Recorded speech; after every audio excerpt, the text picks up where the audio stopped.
जय हिंद मेरे साथियों।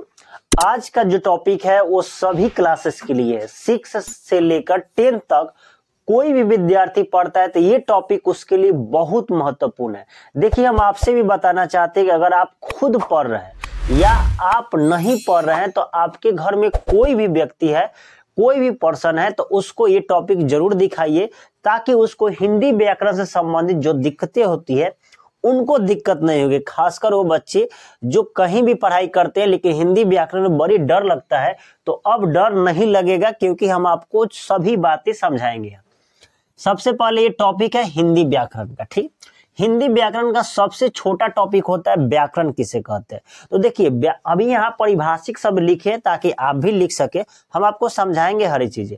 लेकिन व्याकरण उस शास्त्र को कहा जाता है, कोई भी ग्रंथ को कहा जाता है जिससे शुद्ध देखिए शुद्ध अगर लिखने आ जाए, पढ़ने आ जाए या उसे समझने आ जाता है तो उसी को हम बोलते हैं कि वह व्याकरण है। तो व्याकरण का डिफिनीशन यहाँ लिखा गया, सभी लिखा रहेगा, बस आपके लिए हम आपको समझाते चलेंगे। अगला टॉपिक है भाषा यानी बोली। यानी भाषा वह माध्यम है, कोई भी प्राणी हो, दुनिया का कोई भी प्राणी हो, ऐसा नहीं है कि मनुष्य ही एक प्राणी है। सभी प्राणी जिस भी माध्यम से प्रकट करता है अपनी बातों को, वही उसकी क्या है, भाषा है।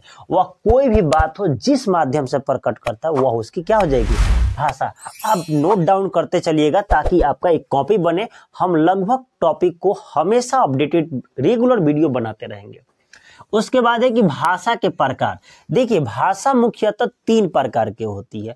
एक होती है मौखिक भाषा। मौखिक भाषा उस भाषा को बोलते हैं जो बोल कर बताए। जैसे हम आपको अभी बोल बोल के पढ़ा रहे हैं तो हमारी भाषा क्या हो जाएगी, मौखिक भाषा है। यानी जब कोई भी प्राणी अपनी बातों को बोलकर प्रकट करता है तो उसे बोलते हैं मौखिक भाषा। एक कंफर्म। दूसरा है लिखित भाषा, यानी लिख कर बताए। जैसे आपका एग्जाम होता है तो एक मौखिक एग्जाम भी होता है, एक रिटन एग्जाम, ओरल एक एग्जाम होगा, एक रिटन होगा। ठीक, अगर आपको लिख कर जवाब देना होता है तो वह आपका क्या होगा, लिखित भाषा में आएगा। और सांकेतिक भाषा, ज्यादातर लोग सांकेतिक के रूप में अगर बात करते हैं, अगर जैसे जानवर भी कोई प्राणी हो गया, अगर संकेत किया, इशारे में आपसे कुछ बातें कर रहे हैं, चाहे आप किसी से सांकेतिक रूप में बातें करते हैं, तो वह कौन सी भाषा होगी, सांकेतिक भाषा। यह बात तो भाषा तक क्लियर हो गई कि व्याकरण किसे कहते हैं, भाषा किसे कहते हैं और भाषा के कितने प्रकार हैं। अब एक छोटा सा टॉपिक होता है मात्रा क्या है। तो देखिए, मात्रा जैसे बच्चों को पढ़ाया जाता है कि देख बबुआ, ये क है और ये क आकार का है, तो आकार एक क्या है, एक मात्रा है। ठीक, तो वह सभी जो आकार होती है वह किस में आती है, मात्रा में होती है। तो मात्रा कुछ होता नहीं, स्वर और व्यंजन जो होते हैं ना, उसी के मेल से उसके जो अर्थ होते हैं या उसके रूप होते हैं वह क्या हो जाते हैं, बदल जाते हैं। वही बदला हुआ रूप ही क्या कहलाता है, मात्रा। जैसे समझिएगा, जैसे क लिखे तो क में अ है और अ में कोई मात्रा नहीं होता है, ध्यान रखिएगा, अ में कोई मात्रा नहीं होता है। लेकिन क को आ के साथ जोड़ दे तो आ जो होगा ना, ये आ जो है ये स्वर है। ठीक, और क जो है क्या है, व्यंजन। अभी आपको पढ़ाएंगे स्वर क्या है, व्यंजन क्या है। तो यह आ जो है आकार में बदल जाता है। देखिए, अब इस व्यंजन पहले जो क था इसका रूप बदल गया तो क्या हो गया, का हो गया। तो स्वर का और व्यंजन का जो रूप बदला हुआ रूप है वो किसके चलते बदला है, तो मात्रा के चलते। तो यही उसकी मात्राएं कहलाती है। आकार, हर्षई, दीर्घई, हर्षऊ, दीर्घऊ, री, ए, ऐ, ओ, औ, अन, अ, यह उसकी क्या है, मात्रा है। टोटल मात्रा जो है 13 मात्रा है और अ में कोई मात्रा नहीं होती है। अब हम इसके बाद के टॉपिक लिखते हैं और समझाते हैं। आप सभी इसको कॉपी में जरूर लिखिएगा। ठीक, देखिए, अब जो टॉपिक है वो वर्ण से, यहीं से शुरू होता है हिंदी व्याकरण की शुरुआत। वर्ण, वर्णमाला और वर्ण के प्रकार। तो देखिए, वर्ण जो है, वर्ण उस मूल ध्वनि को कहते हैं जो प्राइमरी ध्वनि होता है उसको बोलते हैं, जिसको खंड या टुकड़ा नहीं किया जा सकता उसी को वर्ण बोलते हैं। थोड़ा ध्यान से समझिएगा, हम वर्ण आपको समझाएंगे। जैसे अगर कहा जाए कि क वर्ण है कि नहीं है, तो क वर्ण नहीं है। क्यों नहीं है, क्योंकि इसको हम टुकड़े कर सकते हैं। टुकड़े करेंगे तो क्या होगा, क में हलंत करेंगे, उसमें से निकल जाएगा अ। तो जब हम किसी वर्ण को अगर हम तोड़ देंगे तो वह वर्ण नहीं होगा। ध्यान रखिएगा, जितने स्वर होते हैं ना, जितने स्वर वह सभी वर्ण नहीं होते, लेकिन जितने व्यंजन होते हैं ना वह वर्ण नहीं होते। जब व्यंजन में हलंत लगा रहेगा, देखिए जैसे हलंत लगा है वह वर्ण है, आप ध्यान रखिएगा, सभी को वर्ण आपको नहीं बोलना है। अब है वर्णमाला। तो जितने वर्णों का समूह जो होता है ना, जिसमें स्वर और व्यंजन दोनों आते हैं, उन सभी समूहों को बोलते हैं वर्णमाला। देखिए वर्णमाला एक ऐसा टॉपिक है जिसमें स्वर भी आएगा, व्यंजन भी आएगा, और टोटल जो वर्णमाला की संख्या होती है वह होती है 52। क्वेश्चन पूछा जाएगा कि हिंदी व्याकरण में वर्णमाला की संख्या कितनी है, तो 52 है। याद रखिएगा, आंखों में नींद है पर सोना नहीं है। आंखों में नींद बहुत है पर सोना नहीं है, यही वक्त है, सही समय है, यह कभी आपको खोना नहीं है। आपको काम करते रहना है, पढ़ाई भी करते रहना है, ध्यान रखिएगा। अगला टॉपिक है वर्ण के प्रकार, कि वर्ण कितने प्रकार के हैं। तो वर्ण मुख्यतः 2 प्रकार के होते हैं, एक होता है स्वर्ण वर्ण और दूसरा होता है व्यंजन वर्ण। अब हम एक एक पढ़ेंगे कि स्वर्ण वर्ण क्या है और व्यंजन वर्ण क्या है। स्वर्ण वर्ण, देखिए स्वर्ण वर्ण कहता है कि वैसा वर्ण हो, वर्ण का ही ये पार्ट है, वैसा वर्ण जिसके उच्चारण में कोई रुकावट नहीं हो, डायरेक्ट उच्चारण हो, उसको बोलते हैं स्वर्ण वर्ण। जैसे अ, आ, छोटी, इसमें बोलेंगे जब ना तो आप डायरेक्ट बोलेंगे, इसमें कोई मात्रा अलग से नहीं आएगी। जैसे क बोलेंगे तो क और अ दोनों आ रहा है, लेकिन केवल अ बोलेंगे तो वनली अ आने वाला है, इसमें दूसरी कोई वर्ण नहीं आएगी, तो उसको बोलते हैं स्वर्ण वर्ण। अब स्वर्ण वर्ण के जैसे क्या हो जाएगा, तो अ हो जाएगा, आ हो जाएगा, छोटी बड़ी, ये जितनी स्वर होती है, यह 11 जो स्वर होती है, यह 11 स्वर क्या है, डायरेक्ट हिट मात्रा वाला है, बिना किसी अवरोध का उच्चारण होगा। अब है स्वर्ण वर्ण के प्रकार। स्वर्ण वर्ण जो होते हैं मुख्य रूप से 2 ही प्रकार होता है, एक को बोला जाता है ह्रस्व स्वर और दूसरे को बोला जाता है दीर्घ स्वर। ध्यान रखिएगा, इसका एक और नाम है लघु स्वर के नाम से भी जाना जाता है। देखिए बचपन में छोटे जो बच्चे होते हैं ना, उनके अलग अलग नाम होते हैं, पापा कुछ और नाम रखिए, मम्मी कुछ और नाम रखिए, उसके दोस्तों के ऐसे। तो ऐसे ही इसके साथ हुआ है मूल स्वर के साथ। इसको कोई मूल स्वर भी कहता है, कोई लघु स्वर भी कहता है, लिख ही दिए हैं, कोई छोटा स्वर कहता है, कोई ह्रस्व स्वर भी कहता है।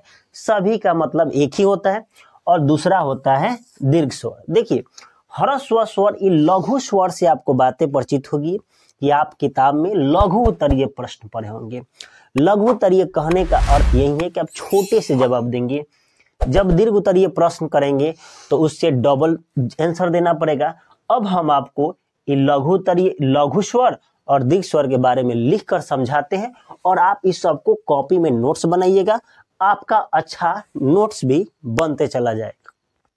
अब हम समझने वाले हैं कि ह्रस्व स्वर क्या है और दीर्घ स्वर क्या है। देखिए ह्रस्व स्वर या लघु स्वर या मूल स्वर, आपसे कोई पूछे तो वही जवाब होगा कि छोटा स्वर को ही ह्रस्व स्वर, मूल स्वर और लघु स्वर के नाम से जाना जाता है। अब डिफिनेशन यह है कि उस स्वर को कैसे डिफाइन करें। तो ह्रस्व स्वर कहता है जिन स्वरों के उच्चारण में अगर कम से कम समय लगता है उसको बोलते हैं ह्रस्व स्वर, यानी बहुत कम समय लगे। और दीर्घ स्वर क्या है कि जिन स्वरों के उच्चारण में दुगुना समय लगे, वो भी किससे, ह्रस्व स्वर से, तो उसको बोलते हैं दीर्घ स्वर। देखिए परिभाषा देख लीजिएगा, जिन स्वरों के उच्चारण में कम से कम समय लगे उसे ह्रस्व स्वर, और जिसमें दुगुना समय लगे उसको बोलते हैं दीर्घ स्वर। अब हम आपको कुछ लिखने वाले हैं स्वरों के, और उसको थोड़ा दिमाग लगाइए कि ह्रस्व स्वर में कौन होगा और दीर्घ स्वर में कौन होगा। जैसे अ हुआ, आ हुआ, छोटी ई इसको तो बोलते ही है, इसको बड़ी ई बोलते हैं, इसको छोटा ऊ, बड़ा ऊ, री, ए,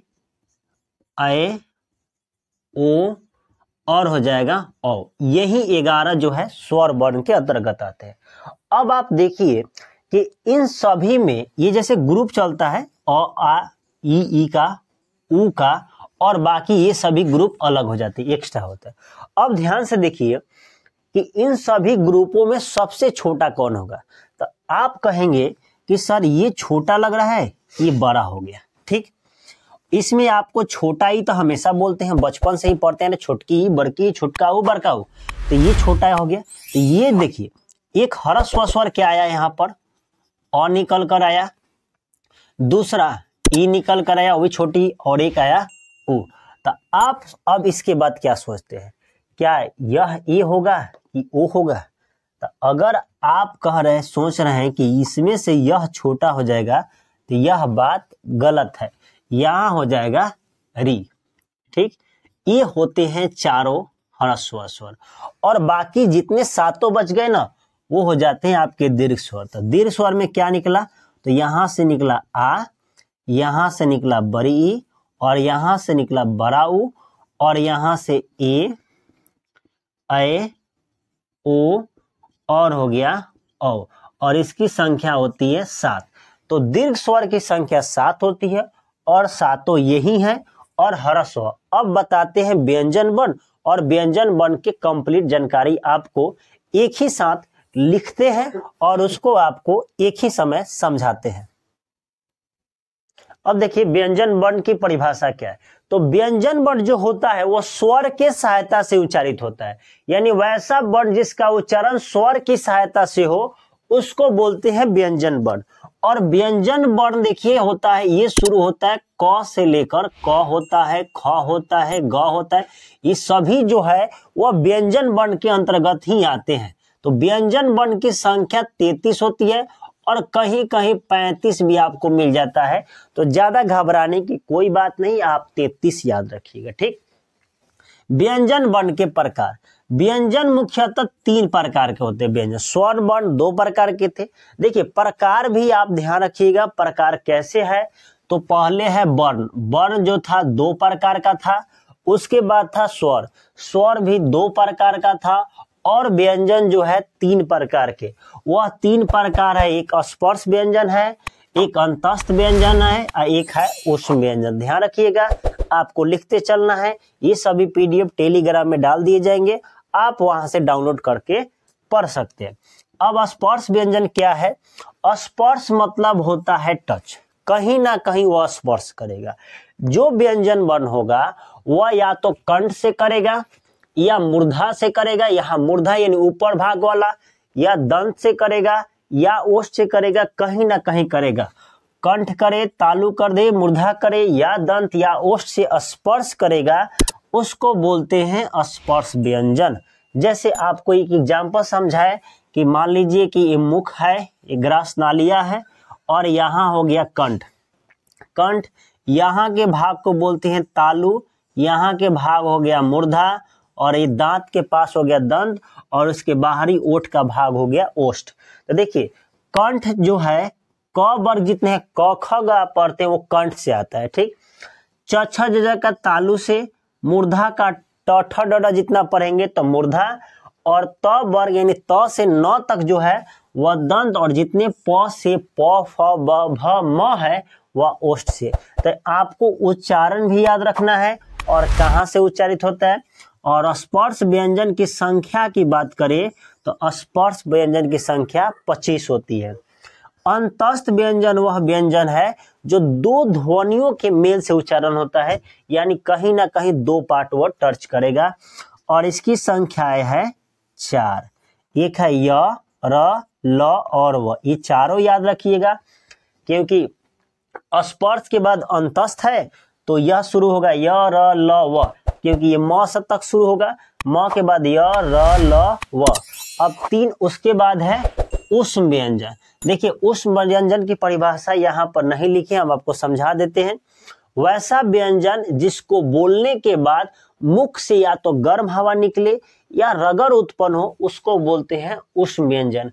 ऊष्म व्यंजन की जो संख्या होती है वह भी होती है 4, और ये 3 होता है 3 स, तलाब्य स, मूर्धन्य स, यहाँ मूर्धन्य स, और होता है दंती स, और एक होता है हाँ। ये 4 जो होंगे ये आ जाएंगे आपके ऊष्म व्यंजन में।